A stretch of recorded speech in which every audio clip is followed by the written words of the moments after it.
तर नमस्कार मंडळी, आपली आवडती मालिका म्हणजेच जुली गाडगं ही मालिका आता वेगळ्याच वळणावर येऊन पोहोचलेली आहे. कारण आता या भागात आपल्याला असं पाहायला मिळणार आहे की आता सावी वटपौर्णिमेची पूजा करण्यासाठी वडाच्या झाडाच्या तिथे गेलेली असते आणि ती 7 जन्मासाठी आता त्यांनी परतसुद्धा आता 7 जन्म मला हाच नवरा पाहिजे आणि धैर्यसुद्धा मला हीच बायको पाहिजे म्हणून त्याने व्रत केलेलं असताना ते आता 7 फेरे मारत असतात. पण आता तिथे इरा आलेली असते आणि इराने आता सावीला बंदुकीची गोळी मारलेली असते आणि ती गोळी आता सावीला लागलेली असते. त्यामुळे आता सत्यवान हा सावित्रीचा जीव वाचवतो, त्याप्रमाणे आता धैर्याने सावीचा जीव वाचवला आणि तिला आता तो हॉस्पिटलमध्ये घेऊन गेलेला आहे. पण नक्की आता ते कसं होतं आणि आता धैर्य कसा बरं होतं हे आता आपल्याला या भागात पाहायला मिळणार आहे. त्यामुळे हा भाग खूप असा इंटरेस्टिंग असणार आहे आणि जबरदस्त असणार आहे.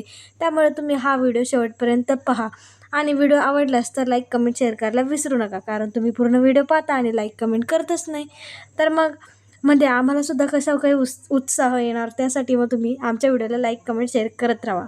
तर मग आता काय होतं, तर इकडे जंगलात जोडपं राहत असतं आणि आता ते वैद्यसुद्धा असतात आणि त्या आजी त्या आजोबांना बोलत असतात की आज जर एखादी सुवासिनी आली तर मी तिची ओटी भरेल आणि आता का नाही, मग देवीने कृपा करावी. आणि आता त्यांच्या दाराशी सावी आलेली असते आणि सावी तिच्यासोबत आता धैर्याला घेऊन आली असते. कारण धैर्याचा ॲक्सिडेंट झालेला असतो, त्यामुळे धैर्याच्या उपचारासाठी आता तिने त्या धैर्याला आता त्या आजी आजोबांच्या घरी आलेले असतात. कारण ते आजोबा हे वैद्य असतात, त्यामुळे आता तिने म्हणजे धैर्याला आता त्यांच्या घरी आणलेलं असतं आणि ती धैर्यासाठी त्या आजी आजोबांची त्यांच्यासोबत हात जोडते आणि बोलते की तुम्ही माझ्या धैर्यांना वाचवा, माझ्या नवऱ्याला वाचवा, म्हणून आमचा ॲक्सिडेंट झाला असं तसं ती सगळं सांगते. आणि मग ते आजोबा तिला नकार देतात की मी ह्याच्यावर काही उपाय करू शकत नाही, तू त्यांना हॉस्पिटलमध्ये घेऊन जा. तर मग आता सावी बोलते की हॉस्पिटल खूप लांब आहे आणि मी आता जंगलात अडकले आणि मी एकटी यांना एवढं लांब कशी काय घेऊन जाऊ, असं आता सावीने त्यांना बोललेलं आहे. आणि आता सावी त्यांच्याकडे खूप अशी कळकळीची विनंती करते की तुम्ही यांना म्हणजे तुम्ही माझ्या धैर्यावर उपाय करा आणि तुम्हीच आता माझ्या धैर्याला वाचवू शकता, असं तसं ते बोललेले. पण ते बाबा एकमेकांकडे पाहतात, पण ते काही बाबा तिला हो बोलतच नाही. कारण त्यांचं काहीतरी झालेलं असतं, त्यामुळे ते त्या उपाय करायला नकार देतात आणि ते आता दरवाजा वगैरे सुद्धा बंद करत असतात. पण सावी बोलते की तुम्ही जर म्हणजे तुमचा मुलगा याच्या जागी असतात तरी तुम्हीसुद्धा असं केलं असतं का, तुमचा मुलगा समजून त्याच्यावर उपाय करा, असं ती बोललेली असते. आणि ती बोलते की मला माझ्या नवऱ्याला कसे करून वाचायचं आहे, मी त्यांना हॉस्पिटलमध्ये एवढ्या लांब कसं काय घेऊन जाऊ आणि मी एकटीच आहे, मी एकटी काय काय करू, असं ती बोललेली असते. तर मग ते आजी आजोबा आता ती बोललेली असते की तुम्ही तुमचा मुलगा समजून उपाय करा. त्यामुळे आता ते आजी आजोबा तिच्याकडे म्हणजे एकमेकांकडे पाहतात आणि मग आता त्यांचा इशारा होतो की आपण हिला मदत करूया आणि आपण या मुलावर उपचार करूया, असा आता त्यांनी निर्णय घेतलेला असतो. मग ते आजोबा बोलतात म्हणजे त्या आजींना बोलतात तू औषध पाण्याचं बघ, मी ह्यांना आतमध्ये घेतो आणि आपण ह्यांच्या उपचाराला सुरुवात करू. मग त्या आजीसुद्धा आता औषध वगैरे आणायला जातात. म्हणजे आता ग्रामीण भागात पहिल्याप्रमाणे म्हणजे पहिले जसं आपलं आयुष्य होतं तसं ग्रामीण भागात म्हणजे वेगवेगळ्या वनस्पती असायच्या, औषधी वनस्पती, त्याने सगळे उपचार चालू होते. पण आता आपण हे हॉस्पिटल वगैरे निघलं आहे आणि आता गोळ्या औषधी निघलं आहे, त्याच्यामुळे आपण तेच गिरवत राहतो, म्हणजे पैसा घालवत असतो. पण औषधी वनस्पतींना काही पैसा लागत नसतो आणि ते उपचार एकदम असे गुणकारी असतात. त्यामुळे आता धैर्याला तर चांगली ट्रीटमेंट मिळणारच नाही, चांगले उपाय त्याच्यावर होणार असतात. पण आता म्हणतो ना अडथळ्यांमध्ये अडथळा, हा अडथळा आता सावीच्या आयुष्यात येत असतो. आणि मग आता इकडे दामिनी आणि भास्कर हे आलेले असतात आणि ते सावीच्या शोधात असतात, पण त्यांना मात्र अजूनही सावी सापडलेली नसते. त्यामुळे दामिनी बोलते की गाडी थांबवा आणि मग ते दोघे गाडीतून खाली उतरतात. आणि मग आता ती दामिनीच्या डोक्यात एक नवीन प्लॅन होतो आणि ती बोलते की आपण हे सगळं मीडियाला कळूया, म्हणजे मीडियाला सुद्धा कळलं म्हणजे आम्हाला आमच्या सोनीची खूप अशी काळजी. आणि मग ती भास्कर बोलतो ह्याने केल्याने काय होईल, म्हणून हे सगळं धैर्याला कळेल. तर मग ती बोलते की धैर्याला कळलं तर कळलं, आपण त्याचं नंतर बघूया, पण आधी आपण हे सगळं मीडियाला सांगूया. म्हणजे जर कोणी तिला पाहिलं वगैरे असेल तर ते डायरेक्ट आपल्याला संपर्क साधतील आणि मग आपल्याला तरी कळेल की सावी इकडे तशी वगैरे, म्हणजे सावी नक्की कुठे. आणि जरी त्यांना कळलं तर ते लगेच तिला वेडी समजून ते तिला मेंटल हॉस्पिटलमध्ये टाकतील, असं आता दामिनीने भास्करला सांगितलेलं असतं. आणि भास्करने सुद्धा त्या तिच्या निर्णयाला त्याने उत्तर दिलेलं असतं, त्यालासुद्धा तिचा निर्णय मान्य असतो. आणि मग तो लगेच आता मीडियावाल्यांना फोन करतो आणि ते लगेच त्याचा पुढची प्रोसेस करायला सुरुवात घेतात. त्यानंतर मग आता इकडे अनुराधाच्या घरी म्हणजे सावीच्या आईच्या घरी आता खूप मोठा ड्रामा चाललेला असतो. कारण अनुराधा ही खूप अशी रडत असते. तिला मुलीचं खूप असं वाईट वाटतं, कारण तिने स्वतःच्याच मुलीला म्हणजे स्वतः जाऊन मेंटल हॉस्पिटलमध्ये टाकलेलं असतं आणि तिला तिच्या लहानपणीच्या बऱ्याच गोष्टी आठवत असतात. त्यामुळे ती रडत असते. त्यामुळे आता केतन आणि दीपा येतात. दीपाला तिचा राग आलेला असतो, त्यामुळे ती खडूसच असते. त्यामुळे तिला काही तिचं एवढं वाटत नाही. तर मग केतन तिला बोलत असतं, आई तू जेवून घे वगैरे, पण ती बोलते की नाही मला नाही जेवायचं आहे. तर मग ही दीपा लगेच जेवायचं ताट घ्यायला निघते. तर मग आता केतन तिला थांबवतो. मग तेवढ्यात तिथे भाऊ येतात आणि भाऊ आता अनुराधासाठी ताट घेऊन आलेले असतात आणि ते तिला बोलतात की तू खाऊन घे आपली. जर सावी इथे असती तर सावीने तुला न खाऊ म्हणजे खाऊन दिलं नसतं का, आणि ती आता जरी इथे असती तरी ती रागवलीच असते कारण तू खात नाही म्हणून, असं तसं ते बोलतात. आणि मग केतनला ते त्याच्या आईला भरवायला सांगतात. मग आता इकडे केतन भरवत असतो आणि मग आता भाऊ दीपाला आवाज देतात आणि तिला बोलतात. तिला 2-3 वेळा आवाज देतात, पण तिचं मात्र काही लक्ष नसतं. तिला बोलतात आता सगळ्यांना ताटं वाढायला घे म्हणून, पण तिचं काही लक्ष नसतं. त्याच्यामुळे मग आता ते भाऊ तिच्यावर धावतात आणि मग तिला सांगतात. तेव्हा तिला कळतं, ती बोलते की मी घेणारच होते, पण आपण आईच्या मनोरंजनासाठी टी व्ही लावूयात का, असं आता ती बोललेली असते. आणि आता ती टी व्ही लावायला जाते आणि टी व्ही लावते. तर आता मग सावीची बातमी आलेली असते. कारण ती दामिनीने, जसं मी तुम्हाला सांगितलं तसंच आता दामिनीने ती बातमी मीडियावाल्यांपर्यंत पोहोचवलेली असते. आणि आता दामिनीचा इंटरव्ह्यू असतो, तिची मुलाखत असते. ती मुलाखत अख्खी संपूर्ण टी व्हीवर लागलेली असते. आणि आता ते ऐकतात आणि मग अनुराधाला मोठा धक्का बसतो. कारण आता ही सावी पळून गेलेली असते. ती जे म्हणजे त्या मेंटल हॉस्पिटलमधून फरार झालेली असते. आता हे तिला कळलेलं आहे, त्यामुळे आता ती घाबरते आणि मग तिला धक्का बसतो. केतन आता तिला अनुराधाला सावरत असतो. पण मात्र इकडे सावीवर आणि धैर्यवर उपचार चालू असतात आणि सावीला सुद्धा थोडं खरचटलं असतं. त्यामुळे आता ते बाबा सावीवर सुद्धा उपाय करतात. आणि मग आता सावी त्यांना विचारते की म्हणजे आता त्या आजी आजोबांमध्ये खानाखोरा होतात की ह्याचा खूप असा रक्तस्राव झाला आहे आणि ह्याला वाचवणं हे कठीण आहे आणि हा वाचणं जरा कठीण आहे, असा तर त्यांचा इशारा झालेला असतो. पण सावीला मात्र याची काहीच चाहूल लागत नाही आणि तिला काही वेळ काही समजतच नसतं, कारण ह्यांच्या इशाऱ्याप्रमाणे सगळं चाललेलं असतं.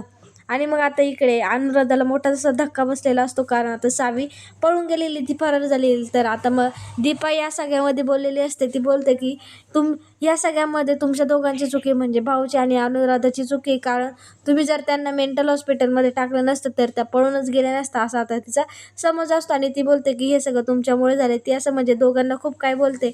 त्यामुळे भाऊंना सुद्धा धक्का बसतो आणि अनुराधाला सुद्धा धक्का बसलेला असतो. त्यामुळे अनुराधा आता भाऊला सांभाळते आणि मग आता केतन दीपाला गप्प करतो की असं काही झालेलं नसतं. आणि मग आता इकडे धैर्यवर्धक ट्रीटमेंट सुरू असते, उपचार सुरू असतात. तर मग आता सावी त्यांना विचारते की बाबा नक्की काय झाले म्हणून धैर्यांना. तर मग आता बाबा सांगायला लागतात की बाळा त्याचा रक्तस्राव खूप झाला म्हणा आणि आमच्या पद्धतीने आम्ही उपचार करतो आणि आमचे उपचार सफल ठरतील का नाही हे आता आम्हाला माहिती नाही. आणि ते डायरेक्ट स्पष्ट सांगतात की म्हणजे आजीसुद्धा तिला स्पष्ट सांगतात की तुझा नवरा वाचेल की नाही हे आता आम्ही सांगू शकत नाही, कारण त्याचा खूप असा रक्तस्राव झाला आहे आणि तू तुझ्या मनाला खचून देऊ नको. तू थांब राहा, म्हणजे तुझ्या डोक्यात फिट करून ठेव की असं सुद्धा घडू शकतं की तुझा नवरा तुला सोडून सुद्धा जाऊ शकतो, असं सुद्धा तू ठरव, असं त्याने आजीने तिला सांगितलेलं असतं. त्यानंतर मग आता इकडे मुजुमदारांच्या घरी नीता आणि अवंतीने म्हणजे नीताने तर आता सकाळीच धैर्याला सांगितलेलं असतं की सावी हॉस्पिटलमधून पळून गेली, पण त्याच्यानंतर सावीचा काही ठाव ठिकाणा यांना काही माहिती नसतं आणि नंतर दिवसभरात नक्की काय झालं हे सुद्धा त्यांना माहिती नसतं आणि धैर्य नक्की कुठे हे सुद्धा त्यांना माहिती नसतं. आता त्यांचं बोलणं चालू असतं, त्यामुळे आता विलास हे सगळं बोलणं बाहेरून ऐकत असतो आणि तो विचार करतो की धैर्याला जर कळलं तर खूपच वेगळं होईल. आणि मग आता तो विलासला फोन करायला निघतो. तर मग आता इकडे जसं सांगितलं तसं आता म्हणजे वैद्यभवानीने जे आजोबांनी सांगितलेलं सावीला, ते आता सावी ऐकून फार मोठं म्हणजे सावीला असं खूप असं दुःख वाटतं की आत्ताच ती बरी झालेली असते आणि धैर्याला जर काय झालं तर मग आता ती खूपच खचणार आणि ती पुन्हा वेडी होणार असं आता तिला वाटत असतं. त्यामुळे ती आता बोलते की मला तुम्ही काही करा, तुम्ही उपचार करा त्यांच्यावर, नाहीतर तुमचे उपचार म्हणजे तुम्हाला जर उपचार करायचे नसेल तर मी त्यांना हॉस्पिटलमध्ये नेऊ का, असं आता तिने बोललेलं आहे. तर मग ते बाबा तिला बोलतात तू एकटी कशी काय नेणार आणि हॉस्पिटलला, आणि आम्ही जे सांगतोय तेच डॉक्टर सांगणार, आपल्याकडे काही उपाय नाही, असं आता ते बाबा बोललेले असतात. मग तर ती मग आजी बोलते की आपल्याकडे एक उपाय आहे म्हणून. तर मग सावी बोलते कोणता, तो सांगा, मी करायला तयार आहे, मी धैर्यासाठी काही करू शकते, असं आता तिने बोललेले. तर मग आता इकडे दामिनी धैर्याला कॉल करते, पण धैर्याचा तर कॉल लागणारच नसतो आणि तो लागत सुद्धा नसतो, कारण धैर्याचा ॲक्सिडेंट झाला असतो आणि त्या ॲक्सिडेंटमध्ये धैर्याचा फोन हा फुटलेला असतो, त्याचा डिस्प्ले वगैरे गेलेला असतो, त्यामुळे धैर्य काही फोन उचलत नाही. त्यानंतर मग आता भास्करला विलासचा कॉल येतो आणि मग आता इकडे विलासला म्हणजे भास्करला वाटतं की सावीची काहीतरी माहिती मिळाली असेल बुवा, पण तसं काही घडलेलं नसतं. आता हे सगळं उलटंच घडतं आणि मग विलास बोलतो की आपल्या घरी घोळ झाला म्हणून. तर मग हा बोलतो कोणता घोळ आणि काय झाले? तर मग हा विलास सगळं सांगतो की आपल्या बायकांनी त्या धैर्याला आधीच सांगून ठेवलं की सावी वगैरे पळाली म्हणून ती हॉस्पिटलमध्ये पळून गेली. तर मग आता ही स्पीकरवर म्हणजे दामिनी स्पीकरवर फोन टाकायला सांगते, तिलासुद्धा विलास हेच सांगतो. तर मग ती दामिनी त्याला विचारत असते की कधी काय झालं म्हणून आणि त्यांना कधी कळाले. तर मग विलास बोलतो मला काही बाकीचं माहिती नाही, पण त्यांनी सांगितलं एवढं मला कळलं आहे, असं आता त्यांनी सांगितलेलं असतं. त्यामुळे हे दोघं विचार करतात की मी म्हणजे दामिनी बोलते मी धैर्याची गाडी त्या टपरीपाशी पाहिली होती म्हणून आणि मग तिला आता ते कळतं. आणि मग आता भास्करसुद्धा बोलतो की हा तो टपरीवाला तेच बोलत होता की तिच्या म्हणजे तिला पाहायला एक मुलगा आला होता असं तसं बोलत होता आणि तो सुद्धा ते बोलतो. आणि मग ती त्याला बोलते की आपली गाडी वळव. आणि मग आता पुन्हा ते टपरीपाशी येतात आणि टपरीवर आल्यानंतर आता त्यांना एक वेगळाच माणूस दिसतो. तो माणूस म्हणजे जो सकाळचा माणूस असतो तो गावी गेलेला असतो, त्याचं काहीतरी अर्जंट काम असतं आणि ते दुसराच वेगळा माणूस असतो. मग आता भास्कर त्याला विचारून परत आता गाडीत आलेला असतो आणि मग आता त्यांना काही पुरावा मिळालेलाच नसतो आणि आता तिथे धैर्याची गाडीसुद्धा नसते. ज्या ठिकाणी आता दामिनीने गाडी पाहिलेली असते तिथे धैर्याची गाडीसुद्धा नसते. त्यामुळे आता त्यांना कळतच नाही की नक्की धैर्य कुठे आणि धैर्याची गाडी कुठे. तर भास्कर आता त्यांना सगळं विचारत असतो, पण ते नाही नाहीच बोलतात. ते बोलतात कोणती वगैरे मला काही माहिती नाही असं तसं बोलतो. आणि मग आता भास्कर परत गाडीत आलेला असतो आणि मग तो आता दामिनीला सगळं काही सांगतो की त्यांना काही माहिती नाही तो माणूस गेलाय म्हणून गावाला. आणि आता आपल्याला कसं काय कळणार, तू नक्की धैर्याची गाडी इथेच पाहिली होती का?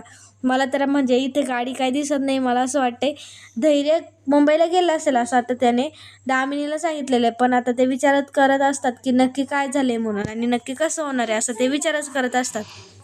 त्यानंतर मग आता इकडे धैर्यावर तर उपचार चालू असतात, पण त्याला काही रिस्पॉन्स त्याचा जास्त मिळत नसतो कारण खूप असा मोठ्या प्रमाणात तिथे रक्तस्राव झालेला असतो. तर मग त्या आजींनी सांगितलेलं असतं की आपल्याकडे एक उपाय म्हणून जे जे तू म्हणजे तुला तुझा नवरा वाचावं तर तू त्या म्हणजे तुझा नवरा वाचण्यासाठी तू व्रत करू शकते. तर मग ती बोलते की सांगा. तर मग आता ते आजी तिला सगळं सांगतात की देवळात एक म्हणजे जंगलात एक देऊळ आहे आणि आता देवळातलं जे पाणी असतं ते तू म्हणजे जो व्यक्ती मृत्यूशी लढतोय जो म्हणजे आपला प्रिय व्यक्तीच वाचावा असं जर तुला वाटत म्हणजे ज्यांना कोणाला वाटत असतात त्यांना त्या देवळात जाऊन ते पाणी आणायचं असतं आणि मग त्या व्यक्तीच्या म्हणजे त्या व्यक्तीला पाजायचं असं असं तिने आता सांगितलेलं असतं. पण ते एक व्रतसुद्धा खूप कठीण असतं आणि ते कठीण प्रमाणात असतं. त्यामुळे आता ते आजोबा बोलतात की हिला जमणार नाही म्हणून तू उगाच काही सांगू नको. तर मात्र सावी बोलते की मला माझ्या धैर्यांना वाचवायचं आहे, मी धैर्यांसाठी काही करू शकते आणि मी काही करणार असं त्याने आता बोललेलं असतं. आणि आता मग ती त्या आजींकडून पूर्ण माहिती घेते. तर मग आजी त्या सावीला खूप अशी म्हणजे जी काही माहिती असते ते आता सांगतात की आता तिथे जे कोणी राहत होतं म्हणजे पहिले काळी असं म्हणतात की तिथे एक यमराज म्हणजे यमराजाचं घर होतं, यमाचं घर होतं. आणि म्हणजे असं तिथे असतं की म्हणजे जो कोणी माणूस मृत्यूच्या दारात असतो, मरणाच्या दारात असतो, त्या मरणाच्या दारातल्या माणसाला त्या घरात म्हणजे त्या घरातलं पाणी पाजलं, त्या देवळातलं पाणी पाजलं की तो माणूस वाचतो असा आता समज असतो लोकांचा. आणि ते खरं होतं असं तिने आता सांगितलेलं आहे. पण आता ह्यामध्ये सुद्धा खूप कठीण असतं कारण ते देऊळ जंगलात त्यांनाच दिसतं, जे कोणी गरजू असतं त्यांनाच दिसतं. आणि म्हणजे कोणाला जर आपल्या म्हणजे जो व्यक्ती मरणार आहे किंवा मरणाच्या दारात आहे त्यांना जर वाचवायचं असेल म्हणजे जोच कोणी जवळचा असेल, जो कोणी ते मंदिर शोधत असेल त्यालाच ते मंदिर दिसतं. पण ते मंदिर शोधायला खूप असा वेळ लागतो आणि पूर्ण जंगलात ते नक्की कुठे दिसेल हे कोणालाच माहिती नाही आणि त्याची जागा नक्की कुठे आहे ते कोणालाच माहिती नाही. त्यामुळे जो कोणी मनोभावे जातो आणि तो कोणी म्हणजे ज्याची कोणाची देवावर श्रद्धा असते त्यालाच आता ते मंदिर दिसतं, ते यमाचं घर दिसतं असं आता त्या आजींनी त्याला सांगितलेलं आहे. पण आता ते आजोबा बोलतात की हिला हे सगळं जमेल का, ते आता खूप असं अवघड असतं. पण आता सावीने निश्चय केलेला असतो की तिला धैर्याला कसंही करून वाचवायचंच असतं. त्यामुळे सावी बोलते मग मी काही करेल, मी हे सगळं व्रत करायला तयार आहे. पण त्या आजींची अटसुद्धा असते, त्याची अटसुद्धा असते. ते बोलते हे पाणी तुला सकाळ व्हायच्या आधी आणावं लागेल आणि त्याला पाजावे लागेल तरच तो वाचू शकतो असं आता त्या आजींनी सांगितले. त्यामुळे आता सावी हे करण्यासाठी तयार असते आणि सावीला कसंही करून काही करून धैर्यांना वाचवायचे असतं कारण तो तिचा नवरा असतो आणि आत्ताच ती बरी झालेली असते आणि आत्ताच ते असं प्रकरण घडतं, त्यामुळे आता तिला काही करून धैर्याला वाचवायचंच असतं. पण आता ट्विस्ट असा येतो की धैर्य वाचतो, सावी ते सुद्धा पाणी आणते आणि ते पाणी कसं आणते हे आता आपल्याला उद्याच्या भागात पाहायला मिळणार आहे. त्यामुळे हा व्हिडिओ नक्कीच तुम्ही पाहिला असेल आणि तुम्हाला आवडला असेल तर लाईक कमेंट शेअर करायला विसरू नका आणि उद्याचा भाग पाहायला विसरू नका. पण आता उद्याच्या भागात आपल्याला असं पाहायला मिळणार आहे की आता सावी व्रत करायला तर वडाच्या झाडापाशी गेलेली असते, पण मात्र तिथे आता इरा येते आणि इराने तिला गोळी मारलेली असते, तिच्यावर गोळी झाडलेली असते. त्यामुळे आता सत्यवान उलटं होतं आणि सत्यवान सावित्रीचा जीव वाचवण्यासाठी धावपळ करतो आणि मग आता धैर्याने सावीचा जीव वाचवलेला असतो, कारण तो आता तिला हॉस्पिटलमध्ये घेऊन जातो आणि तिच्यावर तिथे उपचार सुरू होतात आणि आता मात्र सावी वाचलेली असते. पण आता इराचा बंदोबस्त नक्की धैर्य काय करतो आणि नक्की कसं काय होतंय हे आता आपल्याला उद्याच्या भागात पाहायला मिळणार. त्यामुळे उद्याचा भाग पाहायला विसरू नका आणि या आपल्या आजच्या व्हिडिओला लाईक कमेंट शेअर करायला विसरू नका. धन्यवाद.